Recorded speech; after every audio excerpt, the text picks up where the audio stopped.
Hello viewers, you're watching VNA News Agency's daily bulletin, following as the headlines. Agriculture and rural development sector celebrates 70th Traditional Day. National Assembly adopts resolution on state budget allocation in 2016.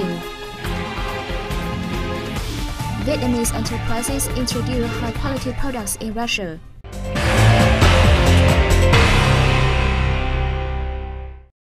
The Ministry of Agriculture and Rural Development organized a ceremony in Hanoi on November 14th to celebrate the sector's 70th Traditional Day and its 5th Patriotic Emulation Congress. Present at the event were State President Trương Tấn Sang, President of the Vietnam Fatherland Front Central Committee Nguyễn Thiện Nhân, Deputy Prime Minister Hoàng Trung Hải, and many other party and state leaders. On November 14, 1945, President Ho Chi Minh signed a decree to establish the Ministry of Agriculture, and the date became the Traditional Day of the Agriculture and Rural Development sector. Over the past 70 years, the sector has successfully accomplished its important role and made huge contributions to the nation's great victory in the struggle for national independence, protection, and socialist construction. While praising its successes, State President Trương Tấn Sang noted that the sector is likely to face an array of challenges ahead. In that context, the sector must speed up its restructuring, increase research activities, and application of technological advances into agricultural production. The President also requested the sector to diversify resources and increase investments in building infrastructure facilities as well as new-start rural areas. During the sitting on November 14, National Assembly deputies adopted a resolution on the allocation of state budget in 2016. More details coming up next. Accordingly, the total central budget collection is estimated at 596.9 trillion Vietnam dong, while collection at the local level is 417.6 trillion Vietnam dong. Total budget spending will be 850.9 trillion Vietnam dong, of which an estimated 211.2 trillion Vietnam dong is allocated to local budgets. The resolution assigns the government to allot the tasks of budget collections and spending, as well as state budget allocation, to implement national target programs for next year to each ministry, office, and locality.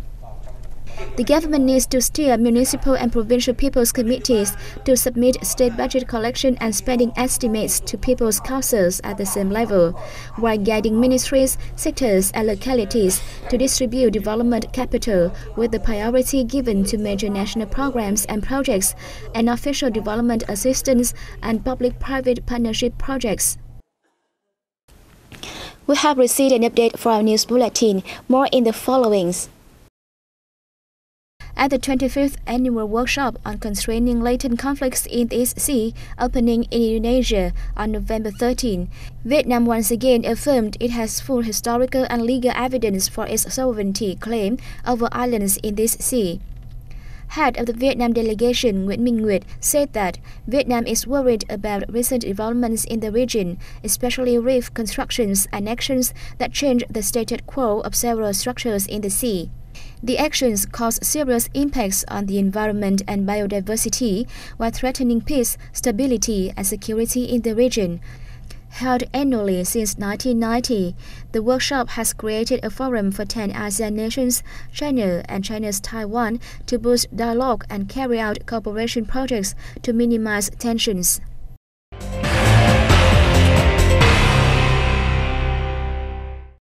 The authorities of Ninh Bình Province and Asan City of the Republic of Korea have signed an agreement on friendship and cooperation. We have more in the following report. Under the agreement inked in Ninh Bình Province, the two sides will enhance ties through exchanging regular high-level visits and strengthening links across culture, arts, education, economics, and trade on the basis of equality, mutual benefit, and respect. Chairman of the Provincial People's Committee Đinh Văn Điển briefed the guests of the local strengths and potentials. He believed that the bilateral relationship will further develop for common interests of the two localities. Meanwhile, Mayor of Asan City, Bob Ki Yuan, expressed his belief that both sides will work together closely and effectively in the future. Nearly 170 enterprises are showcasing their products and services at the ongoing high-quality Vietnamese products fair in Russia. Let's take a look. On display in an area of 15,000 square meters are over 10,000 top-quality commodities made in Vietnam. They include garments, leather shoes, fine arts furniture, and electrical home appliances. Also on sale are tourism, financial, and healthcare packages. The fair is part of a series of activities planned to popularize Vietnamese brand and develop a market in Russia, while fostering investment and trade between the two countries. Deputy Minister of Industry and Trade Do Thang Hai said Vietnamese products are qualified enough to gain considerable prestige and a greater market share in Russia. In addition to the exhibition, a slew of programs are scheduled during the fair. They include a conference to promote trade, investment and tourism, a meeting to connect businesses and help them share their experiences accessing the Russian market, and an art performance on Vietnamese culture. The fair will run until December 12. Exporters signed contracts to sell nearly 2 million tons of rice overseas in October, exceeding the figure of the same period last year by over 22% and a record volume for 1 month.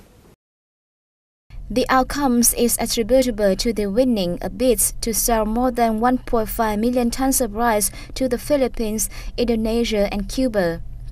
The Vietnam Food Association reported in the last 10 months, Vietnam exported over 5 million tons of rice, a slight decrease of 6% year-on-year.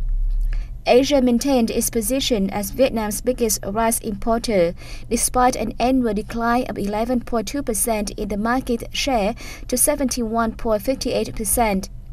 Africa, Australia, and Europe showed greater demand for Vietnamese rice, with higher imports recorded during the period. The association anticipates 6.34 million tons of rice will be shipped abroad in 2015, excluding cross-border sales, estimated at 1.64 million tons.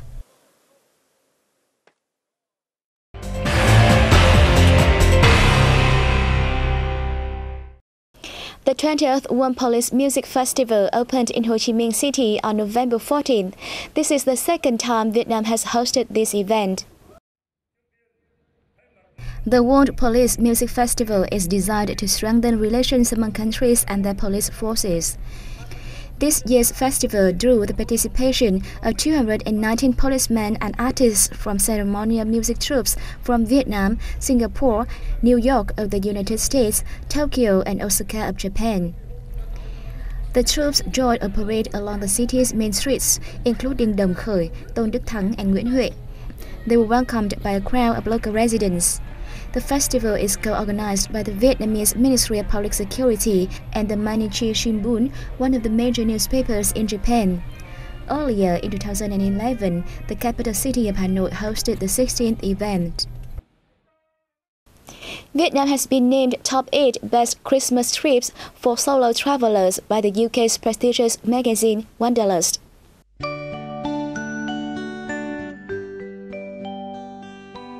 The magazine Wanderlust says with just only about $902 for a 15-day trip, visitors will have chance to cruise the emerald waters of Ha Long Bay, snorkel on picture-perfect beaches, and immerse themselves in the history and culture of Hội An with a bunch of other adventurous travelers.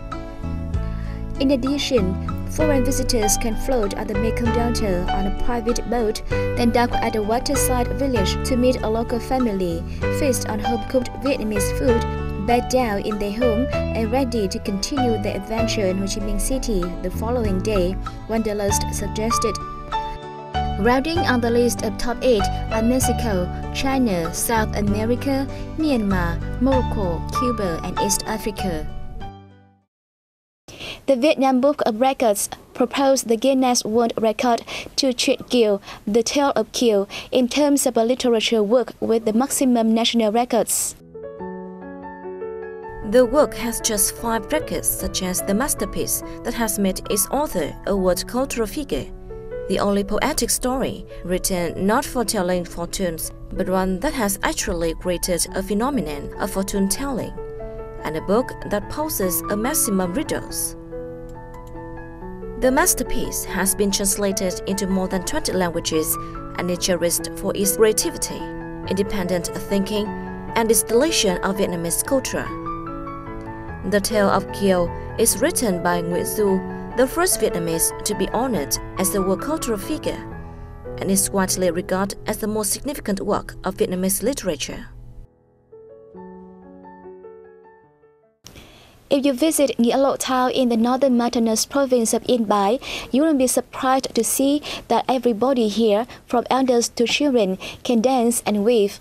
Local people are trying desperately to preserve their traditional cultural values.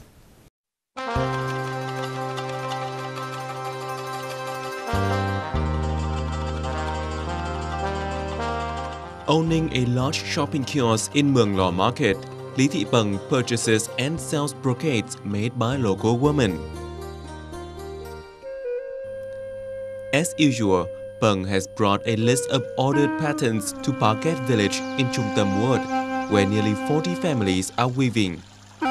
She and the local women discuss how to renew the products without erasing their traditional values. Thanks to these ideas, all locally made brocades are sold out. I often make brocades and sell them to Miss Peng, who comes to each house to tell us how to weave new patterns. We make a variety of products now, as well as the traditional scarves used in Xòe dance. With many years of experience, Miss Peng said, thanks to the market economy, brocade products are now popular not only among Thai people, but also other groups, especially tourists. She now buys brocades made in all 7 wards in Nghĩa Lộ and then delivers them to other markets such as Mù Căng Chải and Tham Tấu, or a number of exhibitions in the province.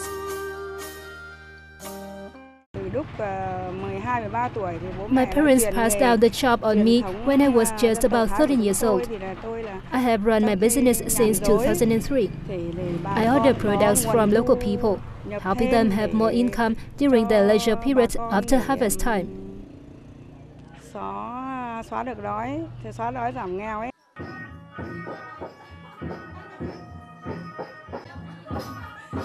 If weaving proves the skill of Thai women, the Xòe dance shows their optimism.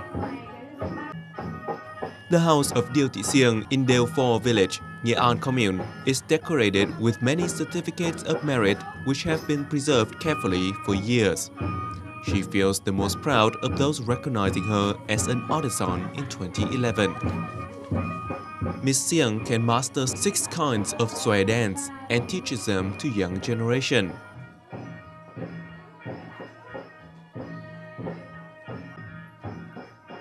It is my concern that if the dance is not passed down, it will disappear. The youth must have a strong love for the art to help keep them alive. I believe that the dance will survive. Thanks to Miss Siêng's efforts, a club of nearly 40 members has been established, meeting twice a month.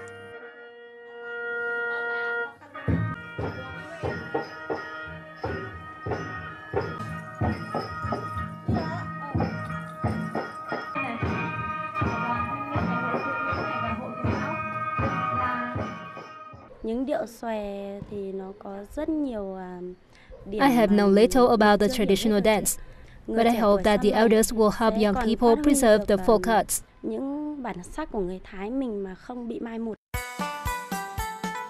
Figures such as Miss Peng and Miss Siêng play an important role in restoring and promoting the values of the Thai group's traditional culture. Without them, young generations can learn about their traditions only through books.